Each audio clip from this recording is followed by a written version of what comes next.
So I saw this interesting narrative that's come up now that people are talking about how the Saints this was a bad loss for them. And obviously, they lost to a football team they shouldn't lose to. They're championship contenders. The Eagles are playoff contenders. And I do think that they're a better team with Jalen Hurts. I think that they're like legitimately a playoff caliber, or at least a playoff contention caliber team with Jalen Hurts. I do.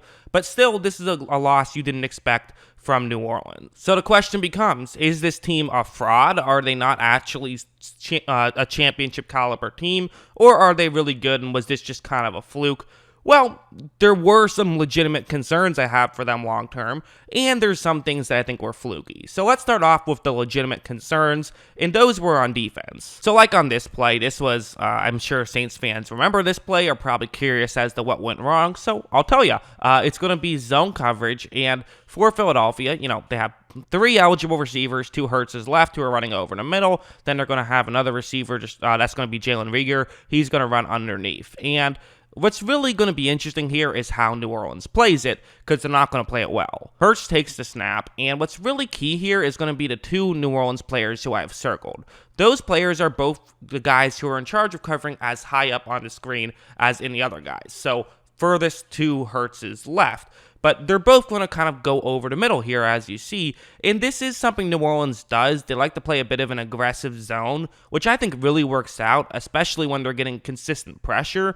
They did not get consistent pressure in this game. And because of that, I think it really hurt them to a large degree. But also, this aggressiveness I still don't love, because you don't have to do this if you're those 2 guys. I mean, you have help over the middle, pass them off, and really look around, try and see if someone's going to be coming into the zone that you're covering, because there's, again, I think part of the reason why they're not doing that is they're not used to plays lasting more than 2 seconds, because they have gotten such consistent pressure these past couple of games. But because they ran over the middle, Reagor gets wide open, and there's no one on that side of the field because everyone was playing aggressive, and he's able to pick up 41 yards on that play, and that's really just New Orleans beating themselves.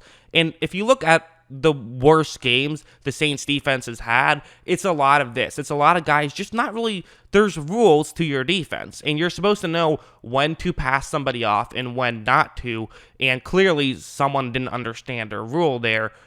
You should have passed off the receiver and just made sure you covered your zone. They didn't do that, and you got to be aware and realize that, hey, someone might still get into your zone.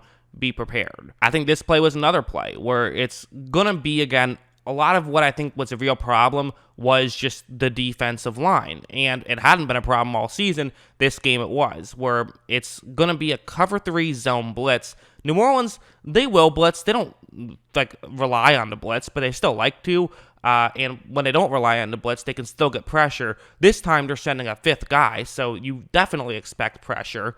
For Philadelphia, they have a receiver running a route that could get into a gap in coverage, but at the same time, the hope is that pressure gets there before he gets open. However, Hurts takes a snap, and he's going to have all day to make this throw. He finally does make the throw, and they're able to pick up a big completion. I'm not too mad about a receiver getting open on that play. It was a good route against the coverage, and you only have 6 guys playing coverage, so it happens. What I'm really concerned about more than anything is just you got to get pressure if you send 5 guys, and they weren't able to get pressure with 5. They certainly weren't able to get pressure with 4, and it was a real issue. This one was another interesting one, I think, where it's just a running play. It's a goal line situation, obviously. And so the key block here is there's going to be a double team on 99. That's Shy Tuttle. And then someone gets off their double team, and they run up to block the middle linebacker. These are difficult plays to pull off for Philadelphia. I mean, the linebacker there is Demario Davis, who, we all know what he can do. He's an incredible player.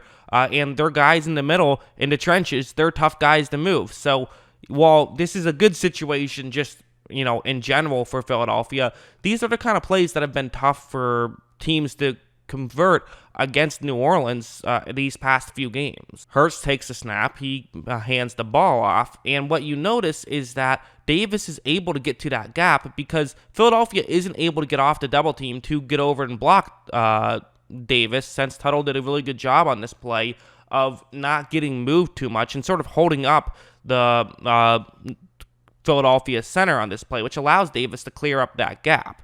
So what's the issue? Well, Philadelphia is still strong enough that they can just push someone back on a double team, and they're able to get a touchdown on that play just by running it straight up the gut. Even though Davis did clog up one of the lanes, they were just able to push players back, and you didn't see that. Again, this is a fine play. Like, I'm not like most teams don't get the goal line stop here, but the reality is the Saints aren't most teams, and they would get these types of stops on certain plays. They were without Malcolm Brown this game, so that I'm sure factored into some degree, but still, you got to be able to get more pressure. It's an issue. Now, is this a long-term issue? Well, that's kind of hard to say. I mean, the Saints haven't had too much of an issue with this all season, so I'm more inclined to say this was more just Philadelphia being good than them being bad. Philadelphia's offensive line has been very hit or miss this season, but you know what? Basically everyone seemed to play better with Hurts there, so maybe there was just some extra added energy and they feel like they have life again.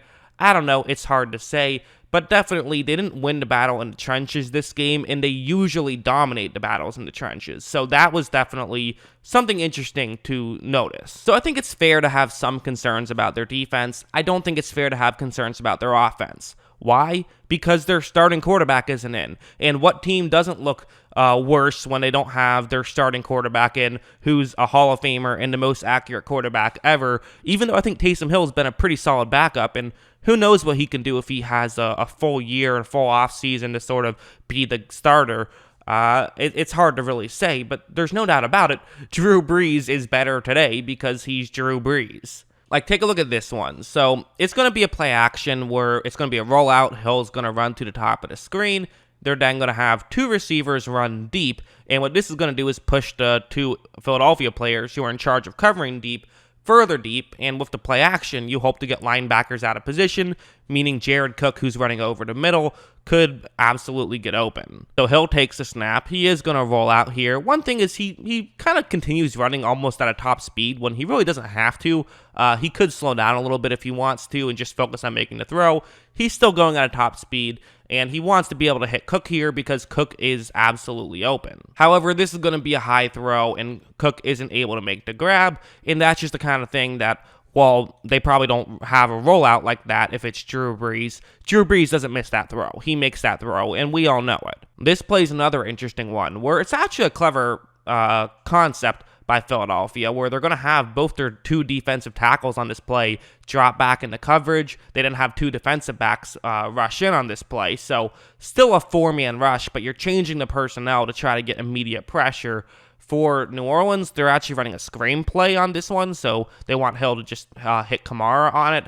That's the way this play is going to work. So first for Philly, it works. Like, they get pressure immediately. You see Hill is completely under pressure right here. So for Hill, he wants to just flip it in that direction. It looks like he's looking off. I'm assuming he's trying to help sell that it's not going to be, this little flip to Kamara. He just doesn't realize that there's the pressure coming immediately, and so that's the real issue. And, Brees picks this up. Brees realizes what's going on.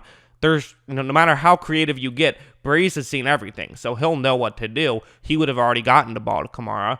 Hill didn't do that. I'm not going to kill Hill for it. It's fine. He hasn't been an NFL quarterback for as long as Drew Brees has. Most people haven't. On top of this, Hill throws it, and it ends up getting deflected and intercepted, and that's luck to some degree. I mean, obviously, good job at Philadelphia. They created their own luck. It was a good play design to attack Hill, and a good job of capitalizing with the interception.